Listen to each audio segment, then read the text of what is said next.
Hey guys, it's Bro You Whack, and not only did we get a major update in Overwatch where we got the One Punch Man skin set, but we also are getting the mid-season patch to 11 different heroes. And today we're going to be going over all of the hero changes. We're going to see which heroes got nerfed, which heroes got buffed, and which heroes got good quality of life changes that could actually make them super meta. And I'm specifically talking about Ashe. But before we get started, as always, if you could share this video with anybody that is wondering what the mid-season patch looks like, or if you know somebody's main that got changed in this update, please share this video with them. It not only helps me out, but it also helps them get informed. So first, we're going to be looking at the tank changes. There are a total of 5 heroes here involving Orisa, Ramattra, Roadhog, Wrecking Ball, and Zarya. And in terms of Orisa, she did get nerfed, but I barely call this a nerf because this only applies to one single hero, where her Terror Surge, her ultimate, can now be interrupted by a hack. So if you're a Sombra main, you are gushing at the mouth, but if you're literally anybody else, this does not apply to you. But I will say, it is very interesting to see Sombra specifically get a buff here technically, whereas someone like Reinhardt, his ultimate also is a CC ultimate. But that's where it's interesting because I guess Orisa's Fortify is not able to withstand the hackiness of some purple-haired Latina, but when it comes to a gigantic German man with a huge hammer that is able to slam on top of this horse lady, that doesn't apply? I don't know, man. Moving on to a buff that actually matters, involving Ramattra and his Annihilation ultimate. Now this is a pretty significant change because if you use your Nemesis form ability on top of using your Annihilation ultimate, it now refreshes your bonus armor. Beforehand, what you would typically do if you want to get the most value out of your Nemesis form and Annihilation, you would use your Nemesis form ability, wait the 8 seconds, and then you would use your Annihilation, or you would use your Annihilation like 1 second before you use your Nemesis form, just because you would get the most amount of value out of your armor and also long-term punchy punchness. And while you should still do that tactic with this great buff that Ramattra is receiving, now if you get shot while in your Nemesis form, you don't have to worry about not being aggressive because you no longer have armor, because it's gonna be refreshed whenever you use your ultimate, allowing you to continue to be aggressive. Someone who is probably the worst tanks out of all of them is Roadhog, where he got a significant buff, 2 of them actually. First of which is his chain hook cooldown. It now starts once you activate the ability rather than having to wait for the hook to finish. But the other significant change is the cooldown to his hook now starts at 6 seconds rather than at 8 seconds. So there is now a 2-second difference between the cooldowns. While this is a great change for Roadhog, I feel like this does not fix the problem that Roadhog is suffering from, which is he's not a good DPS tank. See, beforehand, when he was the #1 tank back at the beginning of Season 2, what he would do is just go and hook a squishy hero and kill them. Now it is so much harder and way less consistent, to the point where Roadhog doesn't really have any reason to be on the field other than just feeding the enemy team ultimate charge and not protect your team. That's what's so great about someone like Reinhardt, and what's so bad about Roadhog, and this change really doesn't do anything for him, I feel like. Hammond got great quality of life changes, especially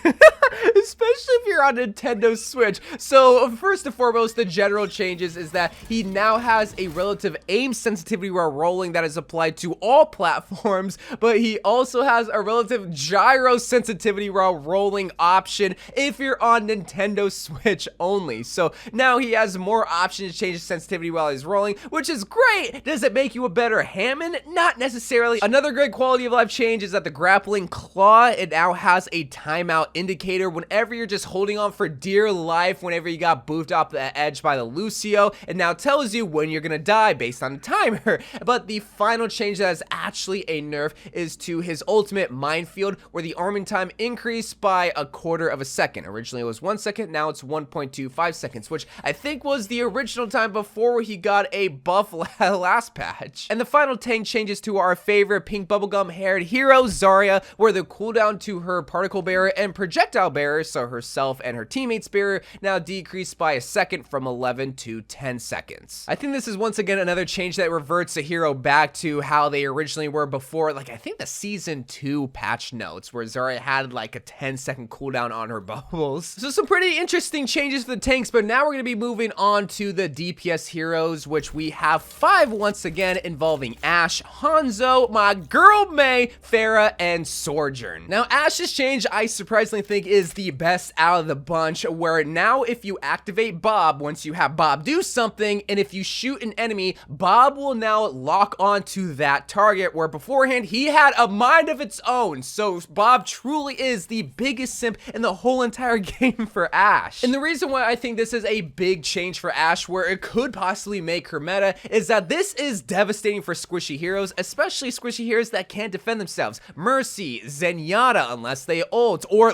especially Lucio. Now you can just call a Bob to go into the back line, and if you're a good Ashe, you just have to shoot that hero once, and Bob will annihilate them. No longer will Bob waste his time shooting and tank that is not going to be doing anything. And that's what's so great about this change, is that Bob is actually going to be doing something! Especially if you're able to pick and choose the low target heroes, or heroes that are very hard to hit, someone like Lucio that has such high mobility. Hanzo also received a buff. Hanzo, why the heck are we buffing this dude? His launch cooldown decreased from 5 seconds to 4 seconds? Why? I will never understand the decision to buffing this hero, because you already know how I feel about Hanzo. I think he's absolutely the worst, and not as terms of skill. No, he's one of the best heroes in the game, and I hate to say that, but to buff him when there's other heroes like maybe Symmetra that needs a little bit more attention, not Hanzo, it just blows my mind. Well, I just gotta calm down, because at least Mei got a buff to her Blizzard ultimate casting time. Now, instead of it being 0.5 seconds, it's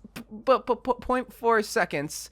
Blizzard, you call this a buff? I would say that Orisa's buff is more of a buff than what Mei is getting in this patch notes. Dog, I swear Blizzard's out to get me with this Hanzo buffing and barely buffing of Mei. They're toying with me. The change that Pharah received is to her jump pat jet, where now the movement is influenced by the directional input. Now, I want to be very clear, the gameplay that you're watching is not showing the change because I didn't get access to the changes, but what this basically means is if you press W on the keyboard, if you press up on the joystick on your controller, and you also use your jetpack, it's now going to have a greater influence on the direction that you move forward. And this is mainly a quality of life change, because this doesn't necessarily make her better or worse, but this is considered a buff if you're going to be able to take advantage of this movement change, I feel like. And the final DPS change, but not the final hero change, is for our favorite Canadian sniper lady, Sojourn, where they nerfed her torso size, where they increased the volume by 20%, making her hitbox a little bit more easier to hit. I feel like this is going to be a nerf that really only Sojourn mains truly experience, because they're going to notice themselves probably dying a little bit more because they're just easier to hit now because of her chest being a lot bigger than beforehand. And you perverts did not take that the wrong way. It literally just means that her chest and her belly is a little bit bigger. But the final hero change that we got for the mid-season patch is for Baptiste, where his immortality field got buffed. God